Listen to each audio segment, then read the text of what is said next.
Televidentes de este su programa Soberanía Popular TV. Aquí estamos como cada viernes compartiendo con ustedes todas las novedades en el ámbito jurídico y evidentemente nosotras pues comprometidas y agradecidas de ustedes, de su sintonía que nos dispensan cada viernes. Doctora Marilis Durán, buenas tardes, aquí estamos nueva vez.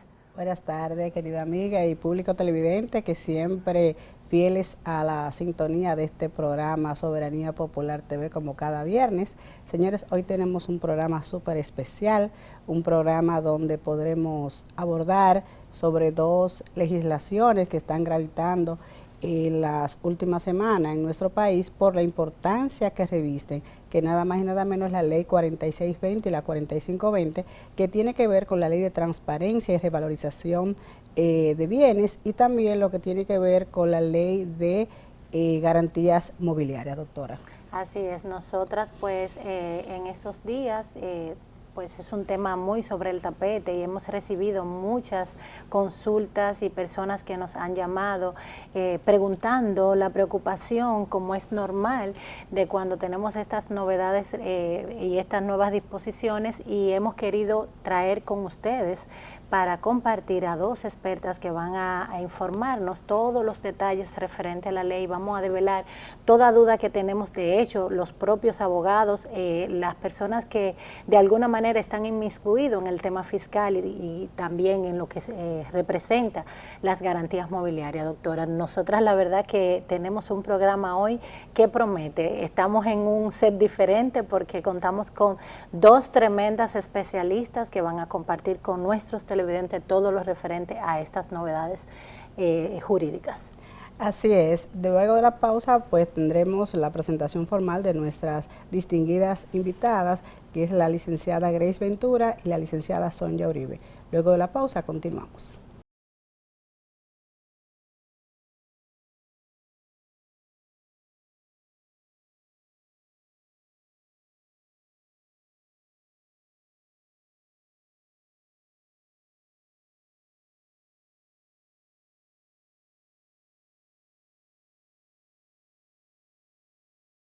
Gracias, fieles televidentes, por mantener la sintonía. Y tal como le informamos antes de irnos a la pausa, hoy vamos a tener un programa de lujo. Y decimos de lujo, la verdad es porque primero un programa muy novedoso sobre una ley o dos leyes que están recién promulgadas, y sobre todo para aclarar diversas opiniones y confusiones por demás que tenemos con relación a las dos leyes. Nos acompañan la licenciada Grace Ventura y la licenciada Sonia Uribe. Primero agradecerles por aceptar nuestra invitación, y la verdad, doctora, que nosotras, como siempre decimos y debemos reiterar, somos privilegiadas. Contar con personas sumamente ocupadas y que sacan de su tiempo para venir a compartir con nosotros y nuestros televidentes sus conocimientos y sobre todo compartir todos esos detalles que vamos a manejar en esta tarde. Así es. Tenemos la presencia de la licenciada Grace Ventura, que es abogada, egresada de la Universidad Católica Madre y Maestra, y quien posee un diplomado superior en especialización de Derechos Civiles de la Universidad Panthéon Assas de París, Francia. Actualmente es abogada de la firma Legality Abogados, concentrando su práctica profesional en consultoría legal y de negocios, contratos, asesoría legislativa y derecho procesal constitucional. También con nosotros nos acompaña la licenciada Sonia Uribe, que es de esta casa, nueva vez bienvenida, abogada senior de la firma Legality, egresada de la Universidad Pedro Enríquez Ureña. Tiene un magíster en Derecho Tributario y Asesoría Fiscal de la Universidad Iberoamericana. Actualmente cursa la maestría en Mediación y Gestión de Conflictos en la Universidad Internacional de Valencia, España. Bienvenido y buenas tardes, licenciadas. Buenas tardes, gracias a ustedes, queridas amigas, por la invitación, y esperamos que nuestra participación sea realmente de provecho para todo su público y que podamos compartir en esta tarde. Así es. Como bien está la prensa, la gran mayoría de dueños de negocios, con cierta preocupación que de qué se trata la ley de transparencia y revalorización patrimonial. licenciada Grace, ¿de qué estamos hablando? ¿De qué trata la ley? ¿Cuál es el objetivo? ¿Cuáles son las personas que pueden acogerse a esta ley?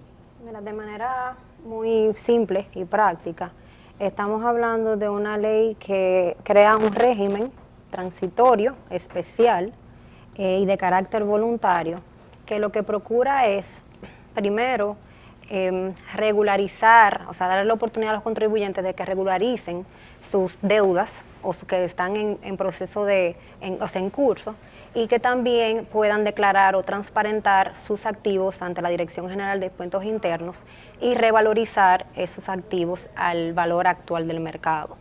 Es importante destacar en este punto que esta ley surge ante la necesidad de crear un espacio de transparencia patrimonial ante la promulgación de la Ley de Lavado de Activos del 2017, desde el momento que se configura el delito tributario como un delito precedente de lavado de activos. O sea que esta ley además viene a contribuir con la implementación misma de la Ley de Lavado de Activos.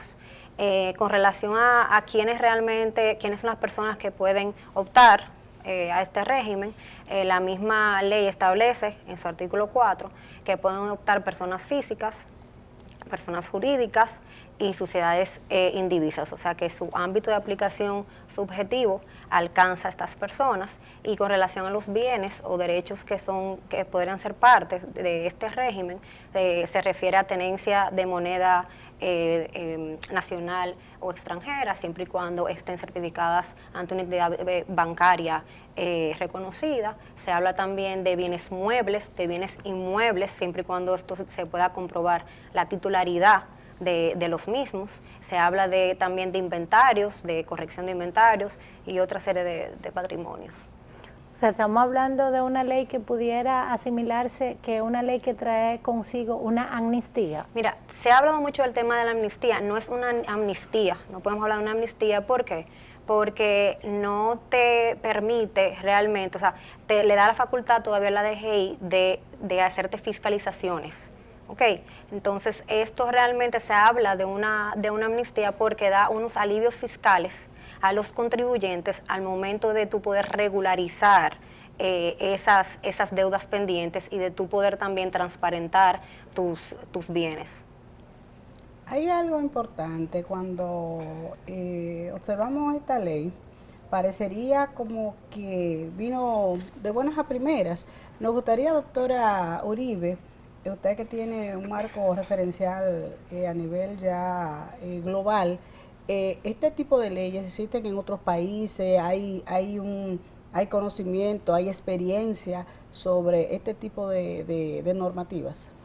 Sí, de hecho, la historia de esta ley que nosotros tenemos data desde el momento en que fue promulgada y acogida, bueno, fue acogido por la República Dominicana, los lineamientos que da el Grupo de Acción Financiera, el GAFILAT, en el caso de nosotros, en el que se ha establecido como un delito precedente que no existía antes, precisamente el tema de la evasión fiscal. En muchos países donde sí existe ya una ley de lavado de activos, pues se había dado conjuntamente, aquí ha transcurrido un tiempo importante, conjuntamente se había emitido o se emite una ley de transparencia patrimonial. ¿Por qué?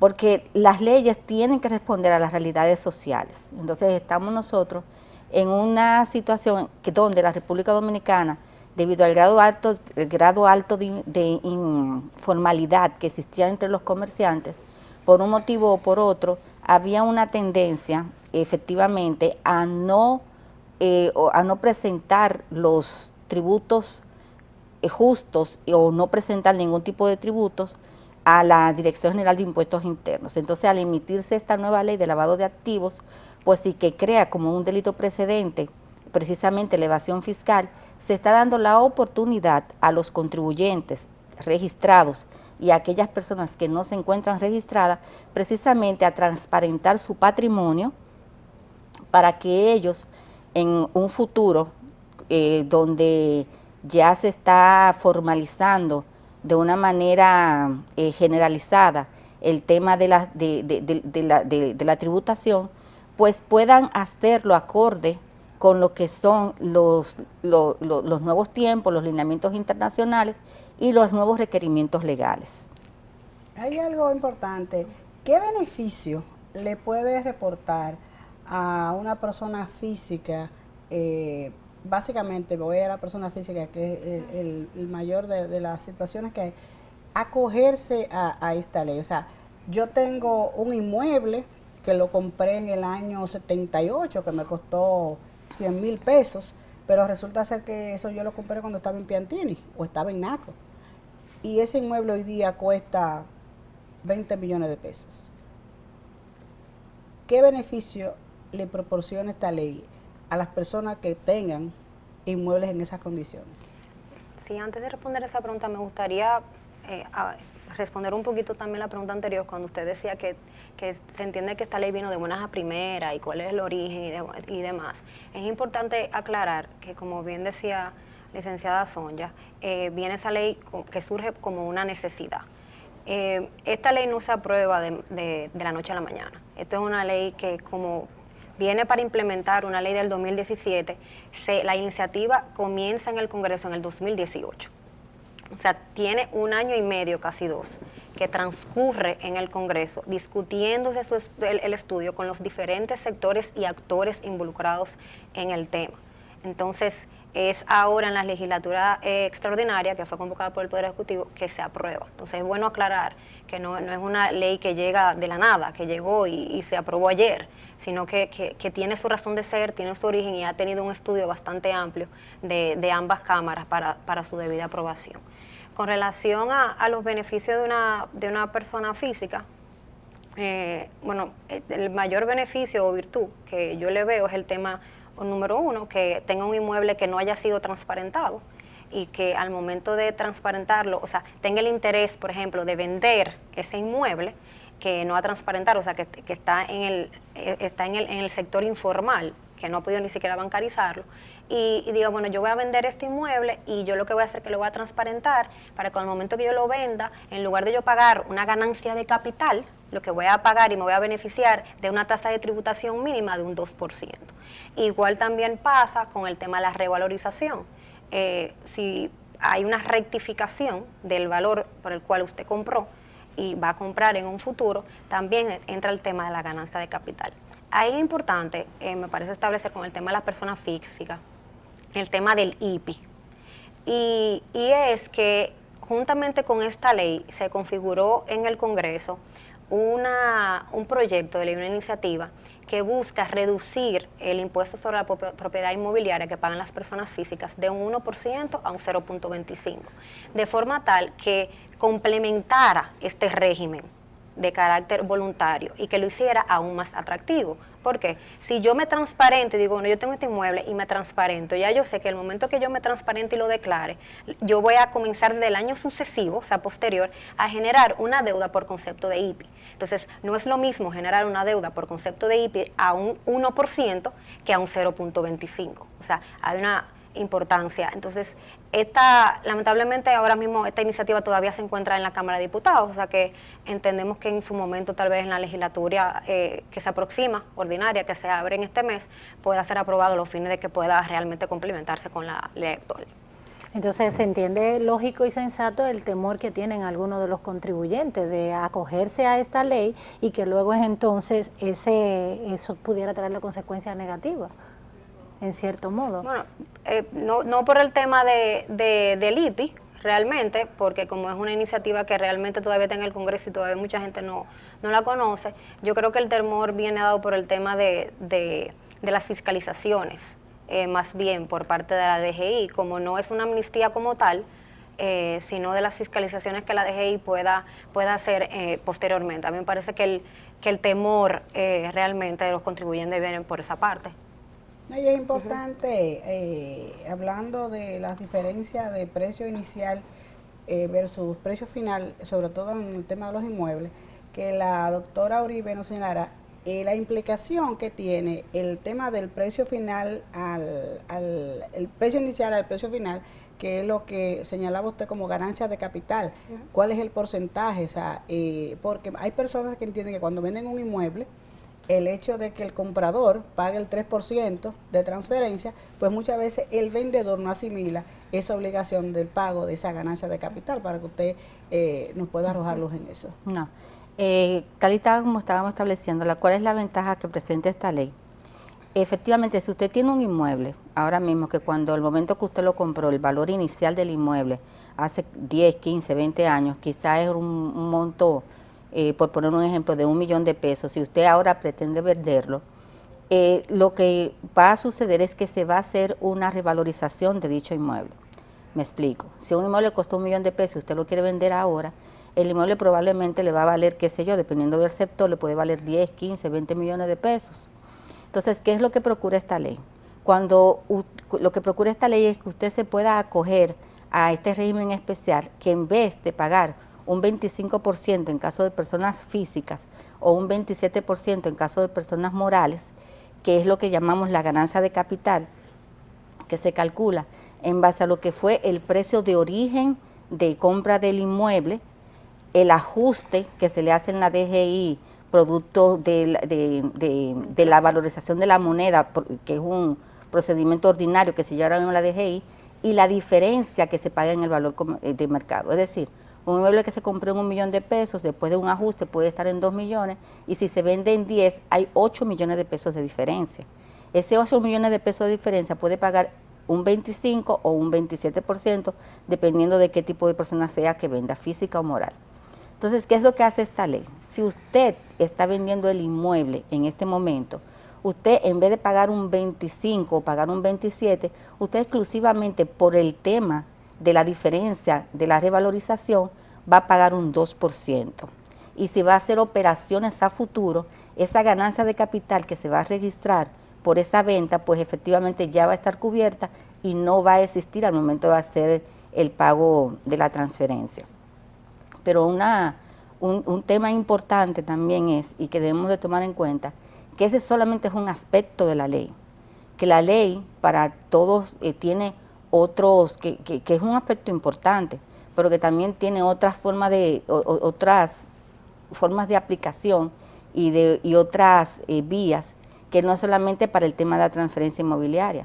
Tengan en cuenta que, como expresó bien la licenciada Ventura en su exposición, que también existen 6 renglones, incluyendo el inmobiliario, que la ley permite efectivamente que se haga una revalorización del patrimonio, pero al mismo tiempo una declaración de actividades comerciales de origen lícito, obviamente, que quizás por un motivo, por olvido o por un tema de idiosincrasia, nunca habían sido reportadas a la DGI, y esta ley le permite también acceso a que usted pueda transparentar y regularizar esas situaciones.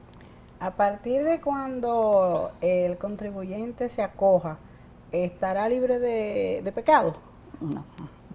Esa es una parte que queremos que también los ciudadanos conozcan, que de hacerlo, o sea, hasta dónde está la facultad de la administración tributaria en cuanto a esa situación que puede acontecer. Esta es una ley que lo que viene a presentar es un alivio fiscal. ¿A qué nos referimos? Que es una ley que trata sobre deudas tributarias. Cuando las personas someten ante la DGI su deseo de transparentar una operación, o no solamente transparentarla, como bien establece la ley, o de que ésta sea sumarla al sistema como contribuyente, es lo que está haciendo una declaración voluntaria, y la DGI, dentro de su facultad, va a tener la posibilidad de aceptarla o no aceptarla.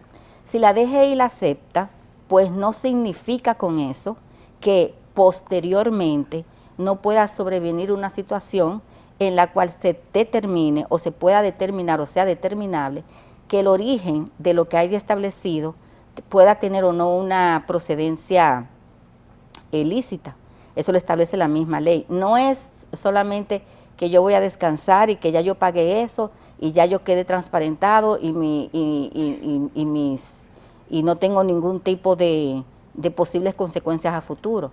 Aquí lo que estamos hablando es que si usted es un contribuyente que está presentando de manera clara, de acuerdo con todas las normativas que establece la DGI y la misma ley, usted está transparentando una situación, pues usted tiene el tema fiscal liberado.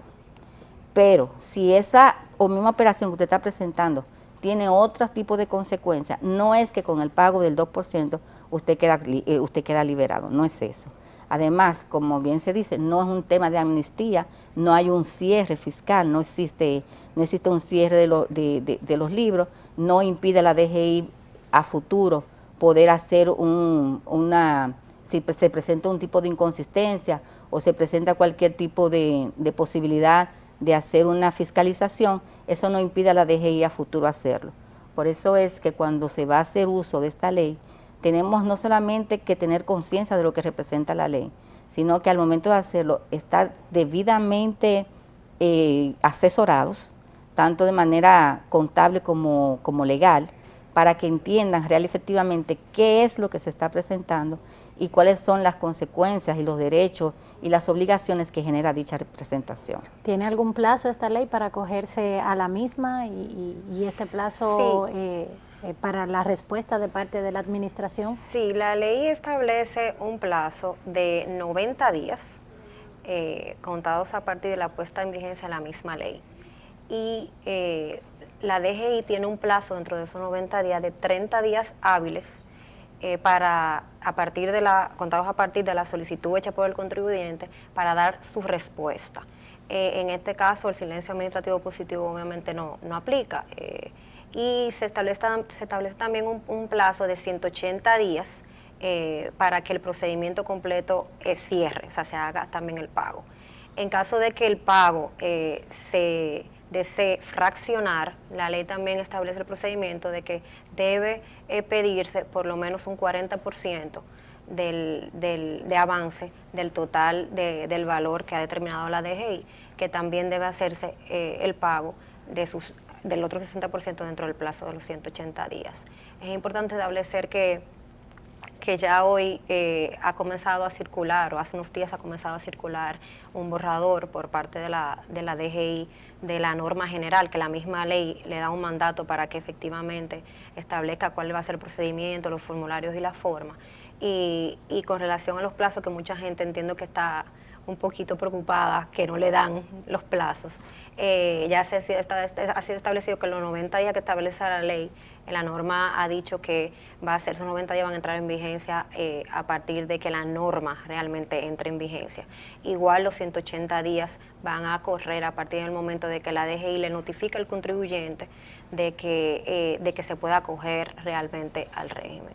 Importante aclaración, porque realmente había preocupación en cuanto al plazo, que ya desde la promulgación ya estábamos computando y realmente había confusión con eso. Señores, vamos a hacer una pausa y luego de la misma continuaremos ya hablando sobre las garantías mobiliarias, también muy importante para el sector pymes. Luego de la pausa, seguimos.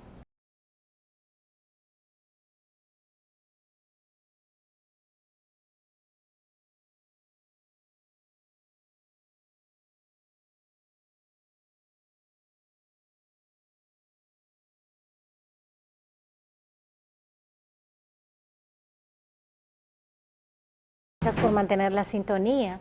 Y la verdad, doctora, que nosotros debemos resaltar y destacar a nuestros televidentes que lo más importante antes de pensar en acogerse a este tipo de ley es primero buscar orientación de las personas que realmente tienen el conocimiento y la capacidad. Y como bien señalaba la licenciada Sonia Uribe, dejarse asesorar primero de un abogado con el conocimiento y en segundo lugar con un profesional del área de la contabilidad.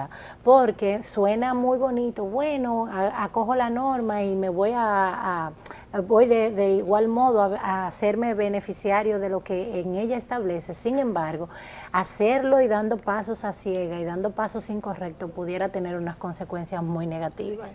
Y es importante, quisimos hacer este señalamiento antes de entrar en el desarrollo de la próxima ley, que es la 4520 sobre garantías mobiliarias, que la verdad es que viéndolo así desde el aspecto de cuáles son esas ventajas que nos ofrece esta ley, sobre todo para para lo que es el sector MIPYME, el sector PYME, que le va a permitir, de conformidad al estudio que hemos hecho de la misma doctora, a que los que tienen negocios pequeños puedan acceder o accesar a créditos y salirse del sector informal por la necesidad que se ven en muchas ocasiones por no tener una garantía de suficiente peso y con suficiente soporte, por así decirlo, una hipoteca o un inmueble que puedan ofrecer en calidad de garantía de un préstamo, y lo que motiva muchas veces que se vean en la necesidad de acceder a los créditos informales con unos intereses excesivos. Entonces, esta ventaja pues hemos podido ver, doctora, de esta ley,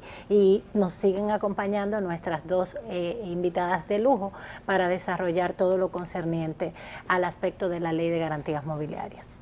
Así es, realmente era una ley muy soñada por el sector pymes, y ya la tenemos, y ya lo que nos queda, señores, es escudriñar, conocerla y ver cuál es la estructura que establece esta ley. Justamente, doctora Uribe, ¿de qué estamos hablando de cuando estamos en presencia de garantías mobiliarias para que el dueño de los pequeños negocios pues de manera llana entiendan de qué se trata, cuáles son los bienes que pueden poner en garantía, qué formalidades deben tener a los fines de que esta ley realmente pueda servirle como marco de desarrollo a sus negocios?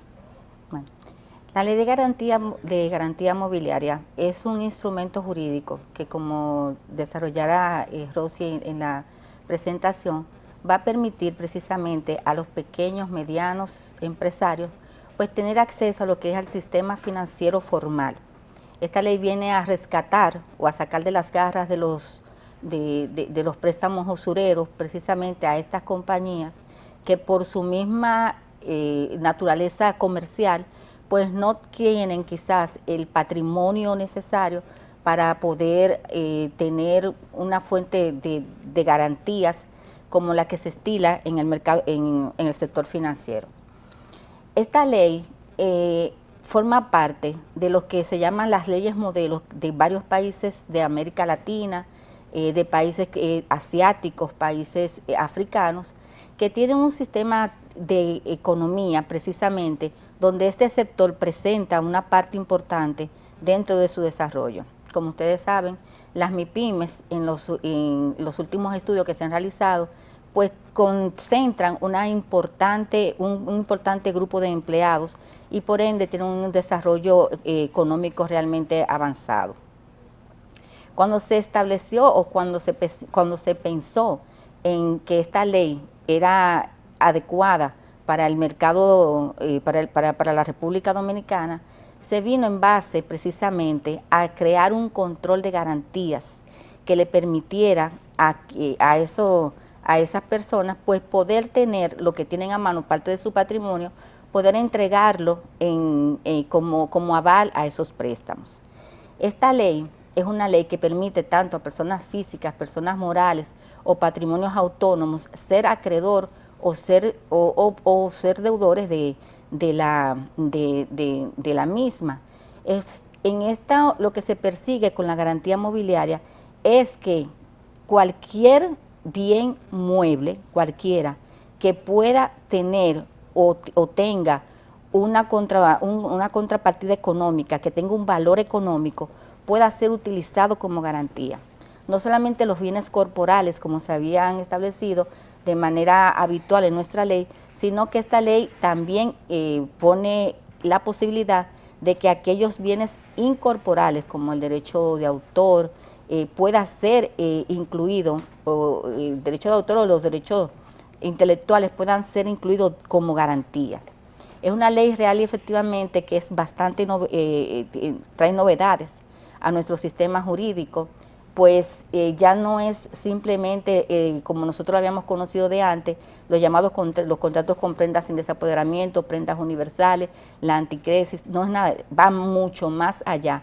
Permite que se incorporen inclusive bienes futuros, bienes existentes o por existir, ya no solamente son los muebles como los conocemos, sino inclusive los frutos de los muebles, de los bienes que que se han convertido o se han derivado en otro tipo que provienen del mismo mueble, que continúa y sigue con la garantía. También crea un sistema importantísimo de publicidad, que es el llamado, que está pendiente precisamente de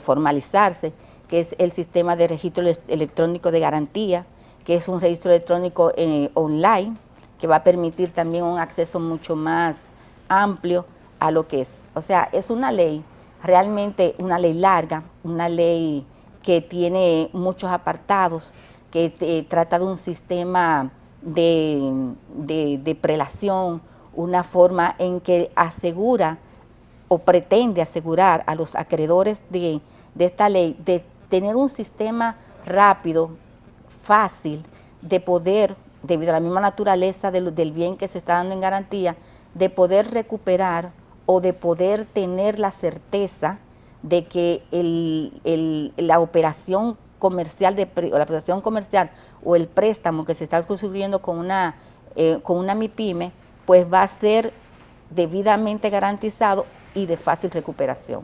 Qué bien, qué bien.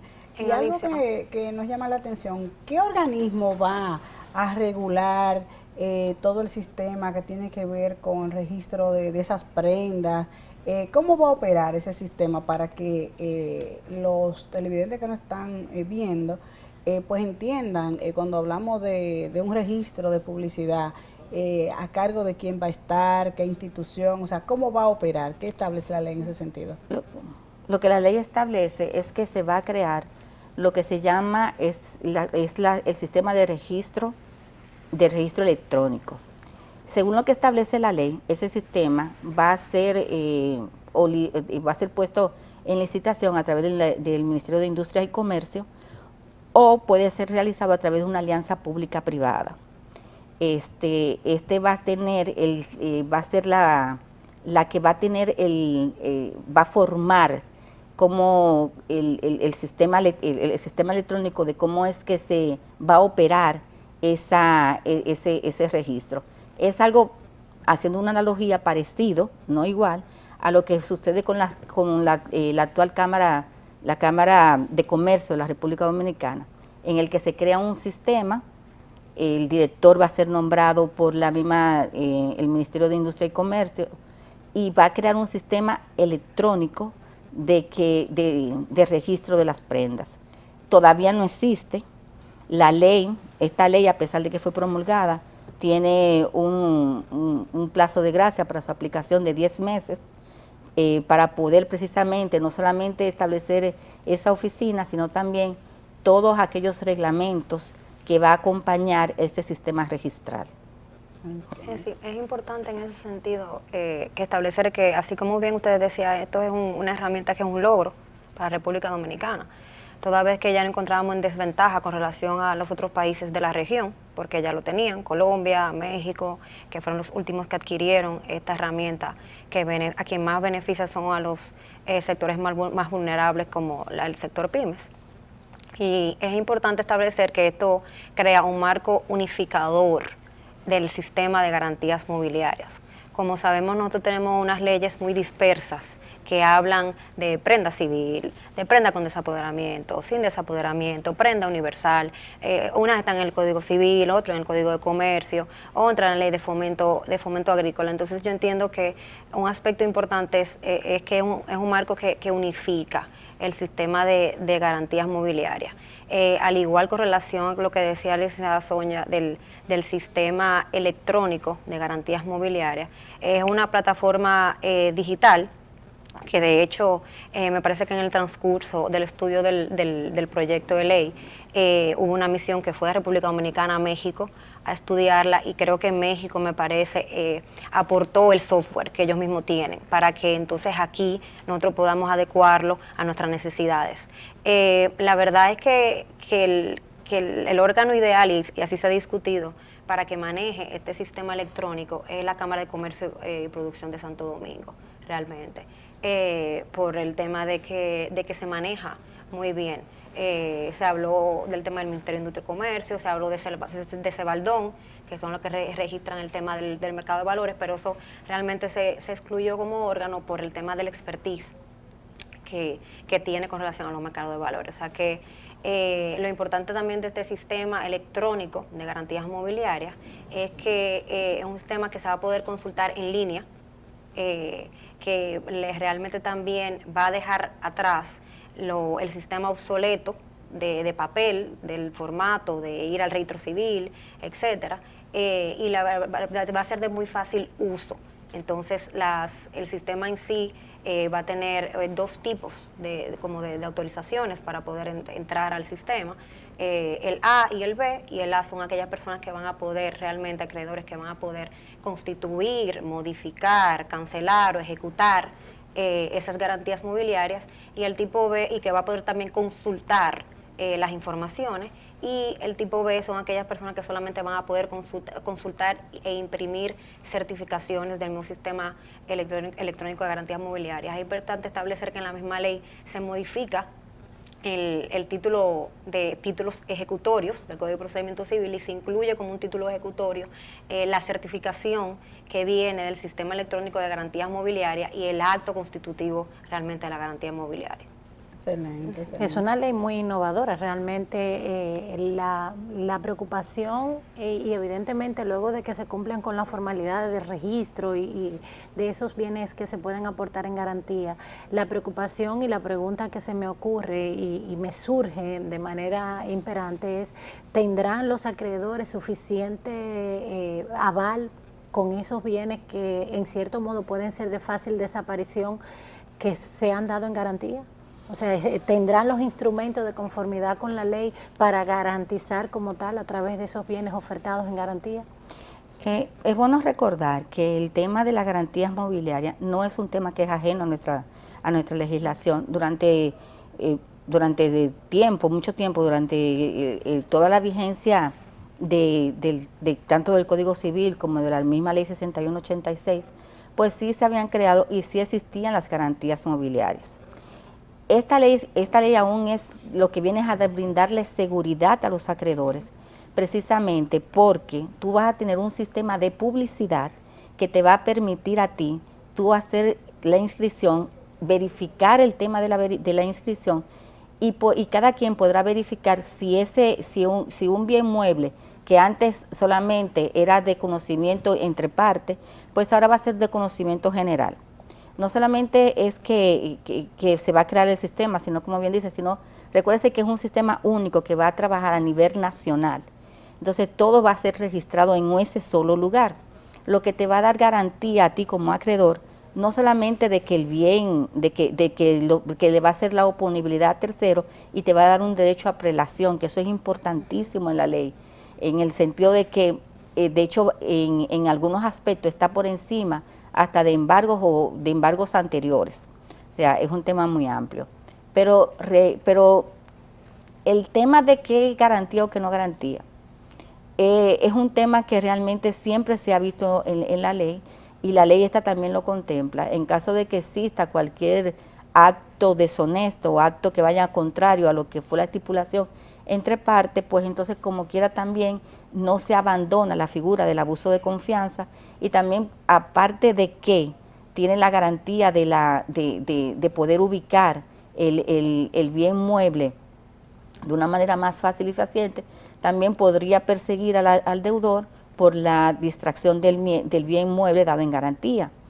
Es una ley que realmente en muchos países ha sido objeto de grandes discusiones, porque no es una ley de fácil aplicación, es una ley que conlleva a un cambio de la mentalidad tanto de los abogados como de las mismas prestadoras, compañías prestatarias. Es una ley que realmente tiene sus retos, así como tiene sus virtudes, pero lo importante es que ha creado un sistema de publicidad que va a permitir a que esas pequeñas empresarios puedan ir con mayor facilidad y con mayor seguridad a donde un acreedor para que le permita precisamente tener acceso a unos créditos que le permita desarrollar su negocio. O sea que estamos hablando de que es un requisito sine qua non que previo a debe existir el debido registro. Bueno, el registro precisamente es lo que te permite a ti dos cosas, la oponibilidad a terceros y el derecho más importante, que es el derecho a la apelación. Entonces, van a existir diferentes tipos de registro, dependiendo si la garantía mobiliaria es con posesión o sin posesión, y eso va a estar ahí. Pero la finalidad y lo que nos interesaría que se quede en la mente de sus televidentes, se ha fijado, es que esto va a crear un sistema parecido en materia mobiliaria a lo que nosotros conocemos o ordinariamente conocemos como en materia inmobiliaria. Tenemos un registro de títulos donde son establecidos los gravámenes y ahí son registrados. Entonces ahora aquí se crea un sistema unitario de registro de todo tipo de garantía, en donde al igual que en el registro de título, que usted va y busca una certificación de estatus jurídico, usted va a poder requerir una certificación de si ciertos muebles o no están dando en garantía mobiliaria o no. Pero lo interesante de todo esto es que no es el mueble, sino que lo que va a asegurar al registrado es el nombre de la persona. Es decir, que si es una compañía y usted está actuando, porque es difícil individualizar una maquinaria, en el caso del ganado o de la cosecha, es difícil individualizarla. Entonces, en este sistema lo que se registra va a ser el nombre de la persona conjuntamente con el documento, que sí tiene que estar vendidamente detallado, que da lugar a la creencia. Entonces, realmente es un sistema que cuando una vez esté aplicado y haya sido debidamente educado, como en otros países, va a arrojar un resultado positivo. A mí me parece también que además de, o sea, yo entiendo que los acreedores, como bien decía la licenciada Sonia, es un sistema que garantista, no solamente por el tema del registro que tiene las dos funciones de número uno, de establecer el orden de prelación de los acreedores con relación a los bienes dados en garantía y también del sistema de publicidad mismo, sino porque también se establece el tema de una ejecución mucho más expedita. Establece la ley, un procedimiento de ejecución, e incluso se va más allá y habla de ejecuciones extrajudiciales, donde las partes acuerdan de qué forma se van a ejecutar esas garantías en caso de incumplimiento. O sea que es un sistema, como decía la licenciada, bastante innovador. Hay que crear conciencia, donde tenemos que salir un poquito de lo que realmente conocemos para que entonces podamos poner en práctica esta herramienta que entiendo que si así lo hacemos será todo un éxito. Y sobre todo que puedan entender los dueños de negocios pequeños y medianos que la formalidad es fundamental para siempre tener un acceso al crédito, independientemente de la garantía, porque usted puede tener bienes, pero si no está formalizado, también eso dificulta muchas veces el hecho de poder transparentar la forma en que opera el negocio, que pueda visualizarse lo que es su flujo de caja, que es lo que permite muchas veces que sea motivo de aprobación. Pero también nos llama la atención de la ley, cuando hablamos del sistema informático y de acceso, ¿podrán tener acceso todo tercero a este sistema de conformidad con lo que se prevé en la ley? ¿Podré yo como deudor saber cuál es mi estatus? ¿Podrá cualquier tercero acceder al sistema? Porque haciendo un paralelo con lo de Cámara de Comercio, hay una plataforma, pero siempre y al final la información debe venir de la Cámara hacia el usuario, no que el usuario accede directamente. En este caso, ¿hay alguna diferencia en cuanto a esto? No hay un reglamento todavía aprobado, eso es importante que lo sepamos, pero del espíritu de la ley se podría establecer que realmente esta ley, para socializarla con lo que ya tenemos, es como una especie de híbrido entre lo que es la Cámara de Comercio y lo que es una inscripción ante el registro de títulos. Usted va a tener la posibilidad en línea, mediante el llenado de un formulario, de registrar esa garantía. Pero si usted, porque recuérdese que tiene una dualidad este sistema, es de el registro de la garantía y el de dar publicidad. Entonces usted va a acceder en un apartado y usted va a poder inscribir el contrato y va a poder hacerlo. Pero también existe, porque como es un tema publicitario, la posibilidad de que otras personas puedan ingresar al sistema, solicitar información y solicitar certificación de saber si X persona, si una persona física, si una persona moral o un patrimonio autónomo tiene registrada una garantía mobiliaria en el mismo. Entonces, sí va a existir esa posibilidad y que esa posibilidad va a ser reglamentada también, que aún no ha sido objeto del reglamento. Okay. Hay algo importante, ¿qué tribunal, qué jurisdicción estaría llamado a conocer de los conflictos que se puedan generar a raíz de estas inscripciones, el orden de inscripciones, el tema de las ejecuciones que tengan que ver con las garantías mobiliarias? De conformidad con, bueno, con como bien te estaba explicando Grace Ventura, usted va a poder establecer en su contrato de acreencia bajo qué procedimiento usted quiere hacer la ejecución. Puede ser de manera judicial o de manera extrajudicial. Si es de manera extrajudicial, usted va a poder establecer inclusive cuál es el procedimiento que se va a llevar a cabo para la ejecución. Podrá establecer que la venta se podrá hacer en manos de un notario, en manos de un vendutero público, de quien ustedes entiendan. También, en caso de que exista dificultad o que se vaya a hacer por la vía judicial, el tribunal competente, según lo que establece la ley, va a ser el juzgado de paz. Pero también la ley establece, y es un punto muy importante, que se podrá establecer también que el mismo podrá ser decidido mediante un laudo arbitral que será llevado ante el Tribunal de Arbitraje. En muchos países, sobre todo en países como Colombia, la mayoría de estos contratos, precisamente por la naturaleza que conlleva, se llevan directamente ante el Tribunal Arbitral. ¿Por qué? Porque eso es un punto importante que es destacar.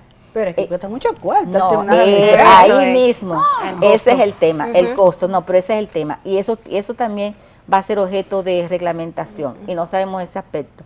Pero todos los costos que va a conllevar esta ley, tanto del registro de contrato, de publicitación del contrato y de la misma ejecución, se establece que hay un reglamento que debe de emitir el Poder Ejecutivo, donde se da como señal o como ya se ha establecido que sean las tarifas mínimas, porque estamos hablando de que también, recuerde que son garantías mobiliarias, que por su naturaleza, a menos que sean de grandes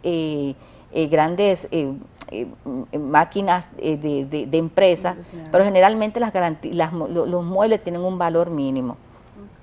Y sobre todo que van dirigidas a las MIPYMES. Exactamente, esa es la idea, desarrollar el sector. Y eso también la ley lo ha contemplado como una forma precisamente de ayudar al crecimiento de las mismas, los bajos costos. Se habla de una tarifa única. Sí, muy interesante la parte de la facilidad de ejecución, que las partes se puedan poner de acuerdo cuál es la vía para la ejecución, porque sabemos que ahora, luego de la entrada en vigencia de la ley de fuerza pública, pues hay dificultades importantes para llevar a cabo una ejecución, o sea que esta ley también tiene esa novedad y es muy interesante. Doctora, el tiempo en televisión es implacable. Es lo único que se parece a los impuestos, no hay manera de evitarlo. Sí, pero nosotras lo que nos llena de muchísima esperanza es cuando llegamos al final del programa por un asunto de lo implacable del tiempo, es que podemos contar con una segunda parte, doctora. Y sé que estas leyes que hemos analizado en la tarde de hoy va a conllevar que nos veamos en la necesidad de realizar una segunda parte de este programa. A nosotras nos queda agradecerle primero a ustedes por seguirnos cada viernes y por qué no a Dios, que sin Él no es posible que aquí estemos, y muy especialmente a nuestras invitadas de lujo que de manera muy desinteresada, y yo sé que cerrando página de su ocupada agenda, están compartiendo con nosotras en esta tarde. Muchísimas gracias, licenciada Grace Ventura, Sonia Uribe, que la verdad que nosotras vivimos en gratitud permanente por su gran colaboración, por aceptar nuestra invitación. Doctora, hemos llegado al final y a nuestros televidentes el compromiso es a sintonizar cada día de 2 a 3 de la tarde por Teleradio América. Este es su programa Soberanía Popular TV. Buenas tardes y feliz fin de semana.